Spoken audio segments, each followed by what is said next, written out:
Dulu saat sebelum mendapatkan jabatan sebagai presiden, Jokowi ini adalah sosok yang sangat merakyat di antara politisi seluruh tanah air. Di periode pertamanya menjabat sebagai presiden, masih belum terlihat perubahan yang berarti dalam kebijakannya ataupun cara dia mengelola pemerintahan. Tapi setelah memasuki periode yang kedua, Jokowi mulai menunjukkan keanehan-keanehan dalam semua keputusannya. Keanehan yang pertama adalah tanda dari anak-anaknya dan beberapa keluarganya yang ikut terjun bebas ke dunia politik. Kemudian dengan mulus dan tanpa kendala, mereka semua langsung menempati jabatan strategis, baik di partai ataupun di dalam lembaga negara tertentu. Keanehan selanjutnya adalah banyak undang-undang yang disahkan dengan cepat, tapi itu bukan untuk kepentingan rakyat. Karena jika UU itu untuk kepentingan rakyat, maka butuh waktu 20 tahun baru bisa disahkan. Tapi jika untuk kepentingan dia, maka UU itu akan selesai secepat kilat. Sudah hafal sama Pak Jokowi yang omongannya memang nggak bisa dipegang itu. Dan kita juga maklum, kalau Sri Sultan pun nggak mau blak-blakan bicara soal apa yang diminta sama Pak Jokowi dari dirinya dalam pertemuan tersebut. Tapinya nih, kalau kita melihat momennya, kalau kita lihat momen dari pertemuan tersebut, kita bisa paham banget kalau Pak Jokowi menemui Sri Sultan setelah Ibu Mega berpidato dan menyatakan kalau hubungannya dengan Presiden Prabowo baik-baik saja. Bahkan, mereka sudah berkomunikasi melalui perantara. Ibu Mega juga bilang kalau dia nggak mau merecoki pemerintahan Pak Prabowo. Walaupun PDI Perjuangan ada di luar pemerintahan, tapi mereka bukan ancaman bagi Pak Prabowo. Dan kemudian kita juga tahu kalau di hari Senin lalu, Sekjen PDI Perjuangan Mas Hasto Kristianto, dia bebas melenggang pulang dari KPK setelah menjalani pemeriksaan yang singkat. Orang kepercayaan Ibu Mega ini nggak dijebloskan ke dalam tahanan seperti yang diprediksi semula. Apakah semua kejadian tersebut mengkhawatirkan Pak Jokowi?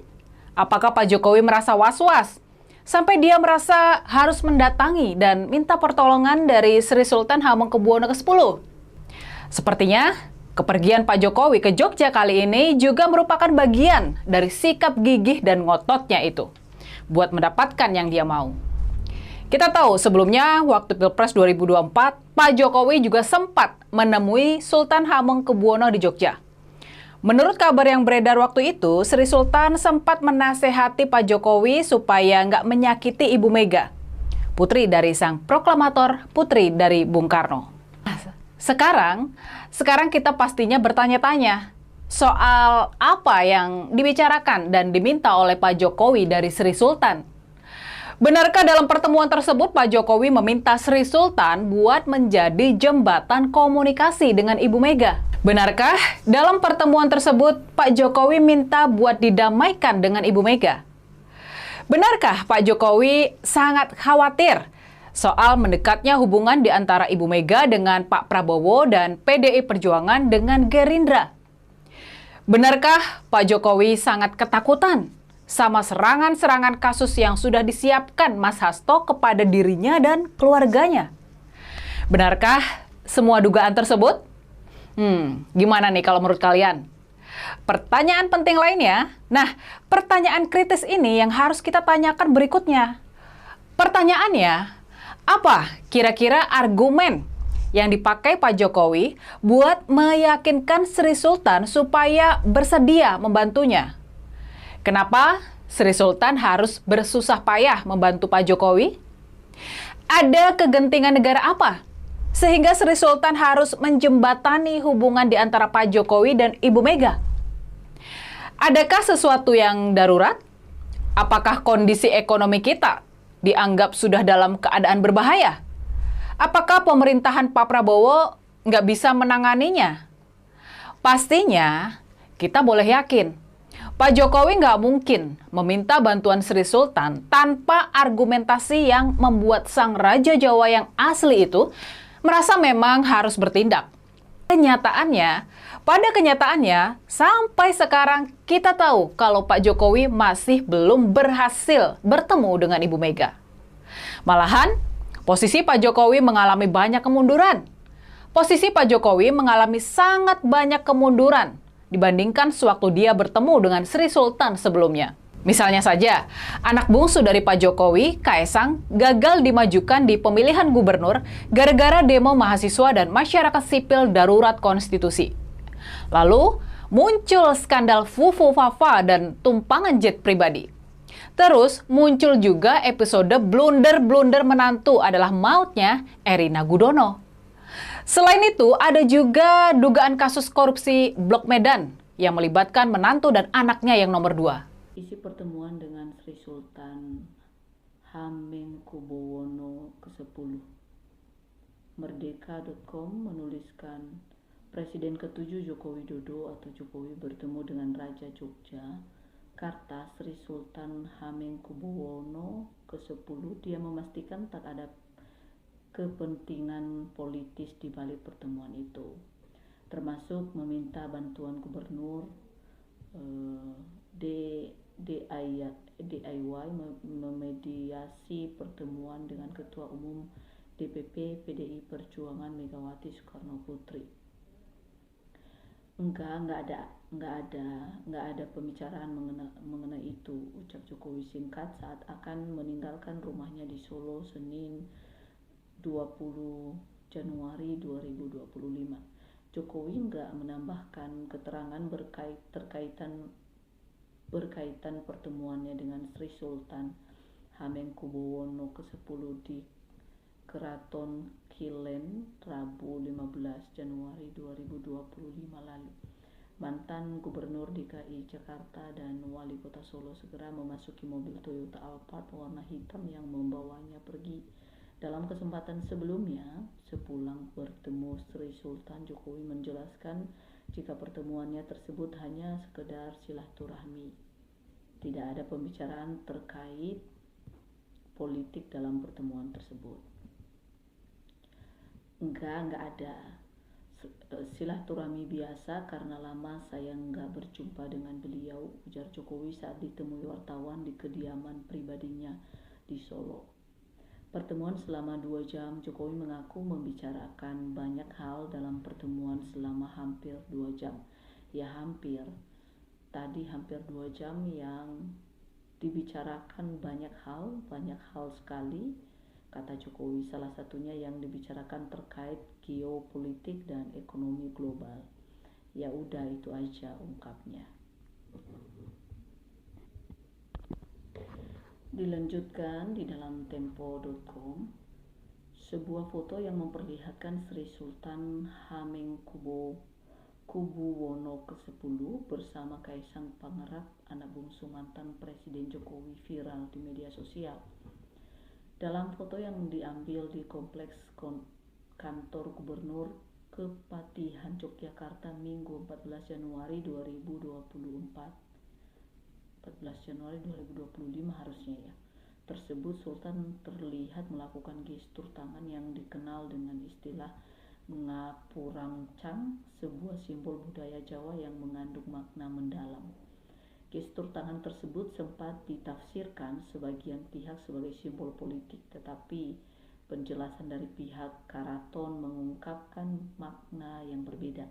Hal tersebut menarik karena gestur itu kembali menjadi perhatian publik usai pertemuan Sultan dengan Jokowi di Keraton Kilen, Yogyakarta pada Rabu 15 Januari 2025. Oh, maksudnya ini yang sebelumnya, yang waktu tahun lalu, bertemu tahun lalu, gestur itu menandakan politik.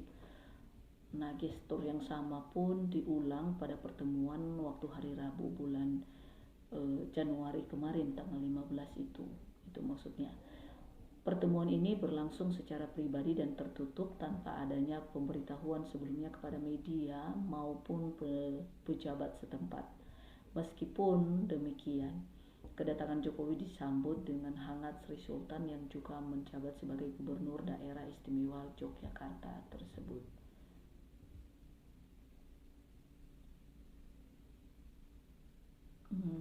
DIY itu Daerah Istimewa Yogyakarta. Saya baru tahu. Jokowi menyebutkan bahwa kunjungannya tersebut adalah untuk menjalin silaturahmi setelah lama tidak bertemu. Silaturahmi biasa, saya sudah lama tidak berjumpa dengan beliau, itu saja, ujar Jokowi. Saat ditanya mengenai kemungkinan pembicaraan politik, Jokowi menegaskan bahwa pertemuan tersebut tidak membahas masalah politik domestik. Sebaliknya, diskusi lebih banyak mengenai isu geopolitik dan ekonomi global. Tapi salah satu momen yang menarik perhatian dalam kunjungan tersebut adalah sebuah foto yang diunggah oleh Kaisang Pangarap, anak Jokowi. Dalam foto itu Sultan terlihat memamerkan gestur tangan yang disebut-sebut sebagian orang sebagai simbol politik, yakni dengan membentuk 3 jari.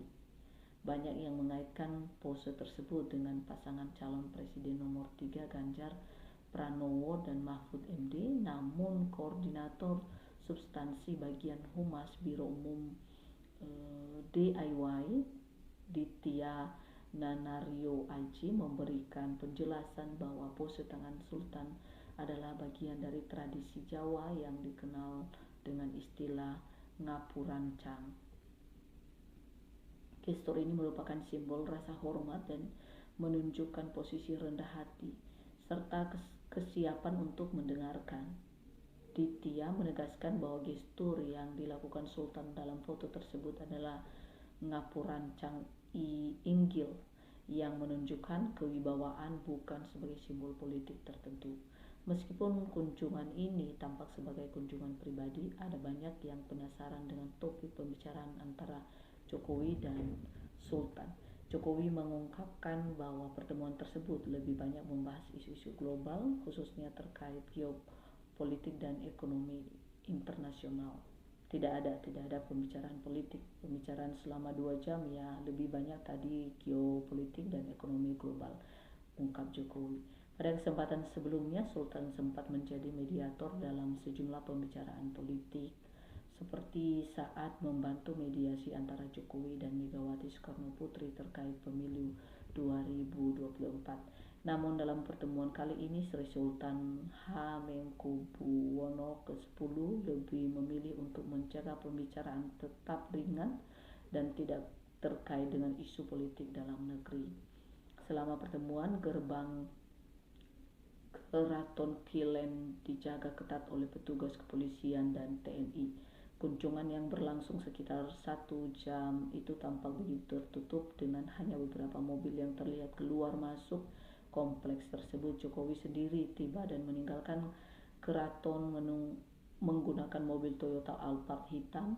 Meskipun kaca mobil dibuka saat meninggalkan keraton, Jokowi hanya tersenyum tanpa memberikan komentar kepada media yang menunggu di luar.